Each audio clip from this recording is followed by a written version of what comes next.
जय हिंद दोस्तों, यस के यस एजुकेशनल स्किल चैनल में आपका स्वागत है। आज हम नए equipment tele tractor tele rod के बारे में बताएंगे, जो कि इक्विपमेंट का इस्तेमाल रेडिएशन क्षेत्र में किया जाता है। इसको हम 4 पार्ट्स में इसका प्रोसेसिंग बताएंगे। पहला है इस इक्विपमेंट का specifications, safety measures, operating procedure, trouble shooting और मेंटेनेंस। तो सबसे पहले हम इसका स्पेसिफिकेशन बताएंगे। इस इक्विपमेंट का नाम टेली ट्रैक्टर टेली रॉड, यह स्पेशली बीटा गामा एक्सरे को डिटेक्ट करता है। बीटा डिटेक्ट करने के लिए हमें यहाँ पे एक रबड़ का बीटा ब्लॉकर दिया है। इसको हम रिमूव करेंगे तभी हम बीटा को डिटेक्ट कर सकते हैं। यह इक्विपमेंट्स का वजन जो है 2.7 kg है। हाँ, इसके बाद हम अगर कोई इक्विपमेंट्स अगर हम हैंडलिंग कर रहे हैं तो इसके लिए हमें सबसे जरूरत है सेफ्टी प्रिकॉशन, पीपीई। अपना पीपीई पर्सनल प्रोटेक्टिव इक्विपमेंट्स लगाना बहुत ही अनिवार्य है। बिना इसके हम रेडिएशन क्षेत्र में काम करना उचित नहीं है। इसका ऑपरेटिंग प्रोसीजर क्या है? इस इक्विपमेंट्स को हम बैटरी ऑपरेटेड हैंडल कर सकते हैं। यह बैटरी ऑपरेटेड इक्विपमेंट है। ये जो है एनालॉग है। इसमें 1.5 वोल्ट की 5 बैटरी लगती है और इसके टेली ट्रैक्टर के हेड पर 2 डिटेक्टर है। एक है D1, एक है D2। D1 जो है लो रेंज को डिटेक्ट करता है। इसके लिए हमें 2.5 मिली रंजन से लेकर 50 मिली रंजन तक स्पेशली एक्सरे और गामा को डिटेक्ट करता है। बीटा के लिए 45 सीपीएस से लेकर 900 सीपीएस तक यह डिटेक्ट करता है, जो कि लो रेंज के लिए है। हाई रेंज के लिए डिटेक्टर 2 डिटेक्ट करता है। डिटेक्टर 2 जो है 2.5 रंजन से लेकर 50 रंजन और 1000 रंजन तक डिटेक्ट करता है।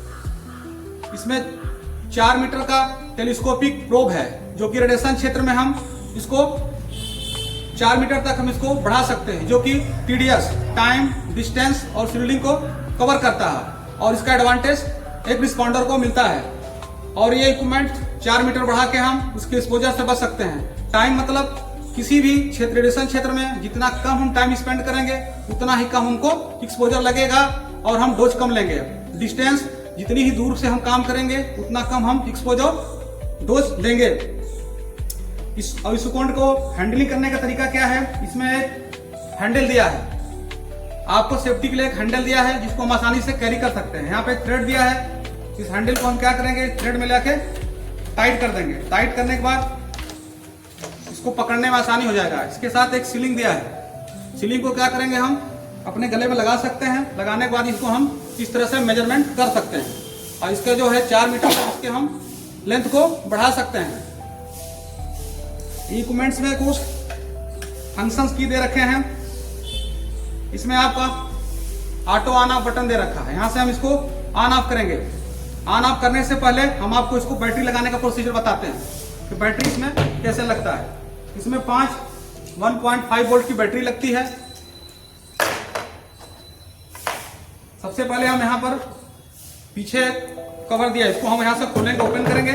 ओपन करने के बाद इसको ऐसे पलटी मारेंगे। करने के बाद इसको जो अपोजिट भाग है इसी में हमारी बैटरी होती है। तो स्क्रू ड्राइवर के माध्यम से इसको ओपन करेंगे।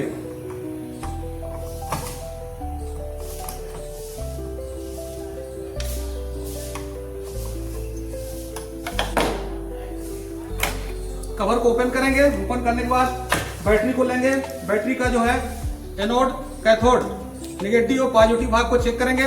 इसके बाद हम इसको आराम से इसमें इंसर्ट कर देंगे।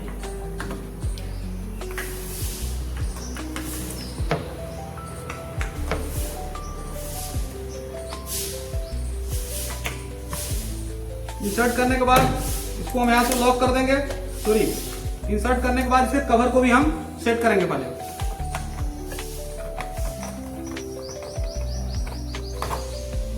स्क्रू ड्राइवर के माध्यम से इसको हम टाइट करेंगे।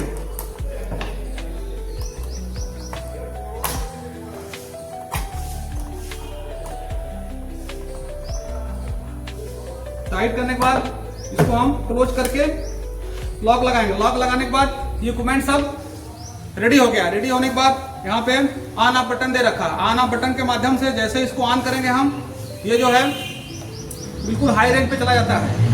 इसमें जो है 5 LED दे रखी है। 2 ग्रीन LED है जो कि D1 डिटेक्टर 1 लो रेंज के लिए है। इसके बाद लास्ट और बाकी 4 LED रेड कलर की है। लास्ट रेड कलर के LED जो है वो बैटरी को दर्शाता है। अगर बैटरी लो हो जाएगी तो यहाँ पे ब्लिंक करेगा। इसके बाद यहाँ पे रेंज सिलेक्टर है। यहाँ से हम रेंज सेलेक्ट कर सकते हैं। इसको लो पे हाई, हाई से लो ले आ सकते हैं। यहाँ से इसकी सेटिंग ये है। इसके बाद एक बटन इसमें और दे रखा है। यहाँ पे ऑन ऑफ बटन दे रखा है। एक ऑटो ऑन है, ऑटो ऑफ है। ऑटो ऑफ अगर लगा देंगे तो 4 से 3 मिनट बाद ऑटोमेटिक ये रेडिएशन क्षेत्र में ऑफ हो जाता है। अगर ऑन पे रख के अगर हम काम कर रहे हैं, इसको हम लंबे समय तक रेडिएशन को डिटेक्ट कर सकते हैं।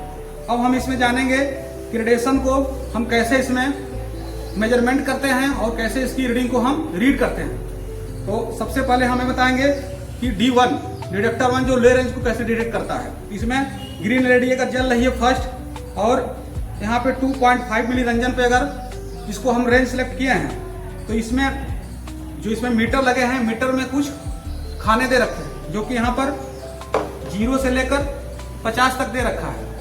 तो सबसे पहले हम एक खाने के वैल्यू ज्ञात करेंगे। एक खानों के वैल्यू ज्ञात करने के लिए हम 2.5 मिली रंजन को डिवाइड करेंगे 50 से। जैसे इसको डिवाइड करेंगे तो इक्वल टू आ जाएगा 0.05 मिली रंजन पर आवर। ये खाने की वैल्यू हमें ज्ञात हो गई। अब हमको कहीं भी इसकी सुई अगर किसी भी खाने पर शो कर रही है, उससे हम डायरेक्ट मल्टीप्लाई करके रेंज को सिलेक्ट और निकाल सकते हैं। इसके बाद अगर हमें बीटा में डिटेक्ट करना है CPS में, काउंट पर सेकंड में, तो हम 45 डिवाइड 50 करेंगे तो 0.9 आ जाएगा। इस प्रकार हम बीटा को जहां पे कांटा इसका शो कर रहा है जिस पाइप पे, उनसे मल्टीप्लाई करके निकाल लेंगे। इसी प्रकार 900 CPS दिया है तो 900 CPS डिवाइड 50 करेंगे तो इक्वल टू 18 आ जाएगा। फिर 18 से हम जिस खाने पर इसका डिटेल शो कर रहा है उसे मल्टीप्लाई करके निकाल सकते हैं। इसी प्रकार यहाँ पे 50 दे रखा, 50 डिवाइड 50 कर देंगे तो 1 आ जाएगा। जिस प्रकार रीडिंग यहाँ शो करेगा, रीडिंग जहाँ पे जिस पे 30 पे 20 पे जिस पे भी शो करे उसे डायरेक्ट मल्टीप्लाई करके हम निकाल सकते हैं। इसी प्रोसेस से हम सारे इसकी रीडिंग निकाल सकते हैं। ये इक्विपमेंट रेडिएशन क्षेत्र में बहुत ही कारगर इक्विपमेंट है। इस इक्विपमेंट्स के कुछ ट्रबल शूटिंग आते हैं। ट्रबल शूट क्या इसके हैं? यह बैटरी ऑपरेटेड इक्विपमेंट है। यह 40 आवर्स कंटिन्यू ऑपरेशन क्षेत्र में इस बैटरी से हम कार्य कर सकते हैं। 100 घंटे बाद इसकी बैटरी जो लो होने लगती है, इसकी बैटरी को हम स्पेयर बैटरी रखना चाहिए ताकि हम इसको बैटरी को टाइमली चेंज कर सकें। किसी रेडिएशन क्षेत्र में जा रहे हैं तो हमें स्पेयर इक्विपमेंट भी लेना चाहिए। अगर इक्विपमेंट्स ना काम करे तो इक्विपमेंट्स हम वहाँ पे चेंज कर सकें। स्पेयर बैटरी तो इम्पोर्टेंट ही। और इसमें क्या ट्रबल शूटिंग आती है, जैसे कि हम इसको नमी जगह बैटरी ऑपरेटेड है, इसे पानी से बचाना है, कहीं पानी में गिर गया तभी ये काम नहीं करेगा, तो इस चीज से इसे बचाना है।